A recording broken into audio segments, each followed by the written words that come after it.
Hi, Joe Kehrig with the Kehrig Real Estate Team. And today we're going to talk about home sales and are they going to pick up? And if not, why not?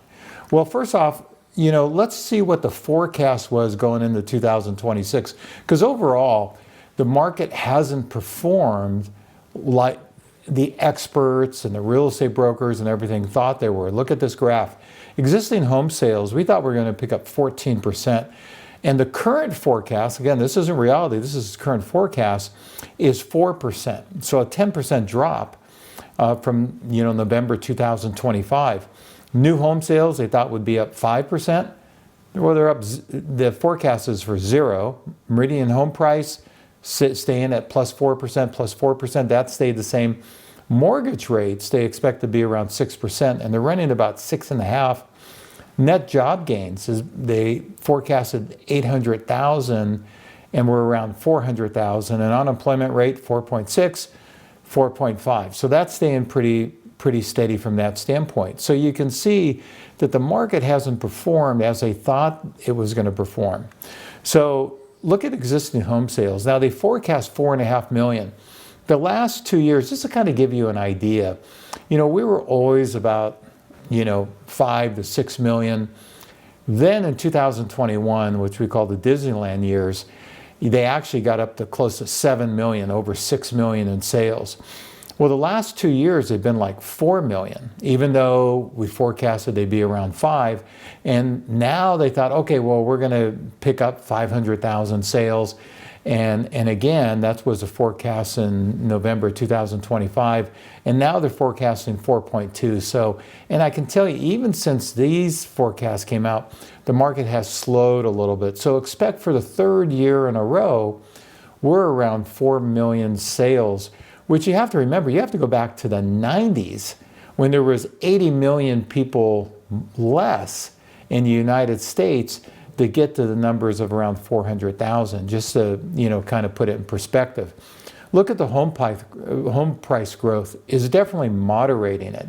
You can see that from January 22nd, it was obviously way up, and then going all the way down to May 23rd, that was when the interest rates really jacked up. Where they jacked up 50%, the highest they ever had in 50 years. And then you see, but then they came back down, the market went up, and now the market has been steadily growing down as far as a home price growth. And that is a lot tied in. When you look at this graph, it's all kind of tied into the interest rates. As we've talked about before, when interest rates, go down, sales go up. Homes become more affordable, more people want to buy. As interest rates go up, home sales went down. If you looked at a graph of the interest rates and you overlaid it on this, you could see that basically they follow, exact opposite. Sales go down as interest rates go up, sales go up as interest rates go down. Inventory has been rising for 4 straight years. But again, you go back to 2017, 18, 19, which we call the last normal years in real estate, and you're about 1.2 million in homes. Well, we're getting up closer to 1.1 million, but the main thing you see from 2021, where there was hardly any inventory, it's been growing, and then growing all the way up through 2026. And expected probably to get up to that 1.1 million, 1.2 million in the next year, because interest rates are not going anyplace. They're staying at about 6.5% or so. Foreclosure activity is rising, but I've got some other stats I'm going to show you which would be surprising. You can see that, from 2024, they're going up and up and up and up. But remember, they were almost non-existent before then, because of COVID and such forth like that. But they are going up. I mean, there are people that recently bought a couple years ago. They bought at maybe a higher price, higher interest rate. But for the most part, I'm going to show you something, that would be surprising when you look at foreclosures. But why are people buying? Because their sales are still happening. We're still getting 4 million. Well, this graph kind of tells you with births and people turning 65. So both ends of the spectrums, people needing bigger homes and people needing smaller homes are 14 million of the sales. And then obviously the deaths, and then the marriages, and i.e. the divorces. So that's the main reason that people are moving, because you sit there and go, okay, why are people moving? Interest rates are high. A lot of people have lower interest rates, but there's still life events that have people move. So foreclosure activity is rising as the market normalizes, but you can see going all the way back to 2005, and then they went way up into 2008, 9, 10, 11. Then when you look at 2020, 21, they almost went down to nothing because they weren't allowing people to be foreclosed upon. And now they're going up gradually, but still going all the way back to 2025 before the great real estate recession, they're still lower than what they were at that point. And this is, one of the reasons that people are not moving and such forth is look at the low mortgage rates. So 50% of the people have mortgage rates less than 4%. Another 25% plus have 4 to 6%, and then 22% of the people have 6% or more. Now so you have 50% of the people that are probably going to just die in their homes because they have 2.5%, 3.5%, and it's really going to take one of those life changes for them to make a move going all the way up to 6.5%. But the other 50% that basically have 4 to 6% or higher, that's not that big of a reach because you can get an adjustable rate still below 6%. But for the most part, 50% of the people are kind of out of the market. That's why inventory is rising. That's why sales are staying low. But this is one of the things that would be surprising when you look at it, why foreclosures aren't going to jack up. Yeah, they're going up a little bit because those people that bought a few years ago, they have a 6% interest rate, that home prices have settled down. Yeah, you're getting more people walking from their home. But you have 2/3 of the people, almost 40% of the homes are paid off completely, and then you have 33% that have mortgages with less than 50%, or 27% that they have more than 50% equity. So basically you have almost 70% of the people that have either no mortgage or more than 50% equity, and then you have 1/3 that have equity less than 50%. So that's why you're not going to see the foreclosures. No one's going to walk away from a home that they don't owe a lot or they have a ton of equity. They're just going to sell it. Look at these numbers. I'll tell you what these numbers mean. 48, 34, 14. What does that mean? In value of real estate right now, there's $48 trillion of real estate out there. The 34 is there's $34 trillion in equity. The loans on the property are only 14 trillion. And look at the graph right here, which shows it in another way. You got the orange, which is a real estate value, $48 trillion. And then you have, the owner's equity is 34 trillion. And the mortgage liability is only 14 trillion. So the market is very healthy as far as people having equity in their home. And you're not going to see, like you're hearing, the foreclosures are going to go up, they're going to jack up, and we're headed to another 2006, 7, 8. That's never going to happen. Not when people have this much equity in their home.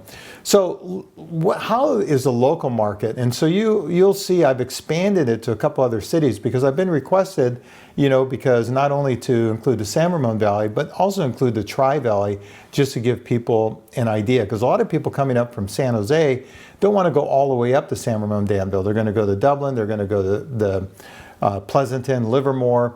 But you can see the San Ramon market, and just to give you an idea, when the market was crazy in 2021, you had more pendings than you did active properties. And that's just nuts, because I'll tell you right now, if you have 50% pendings compared to actives, that's a seller's market.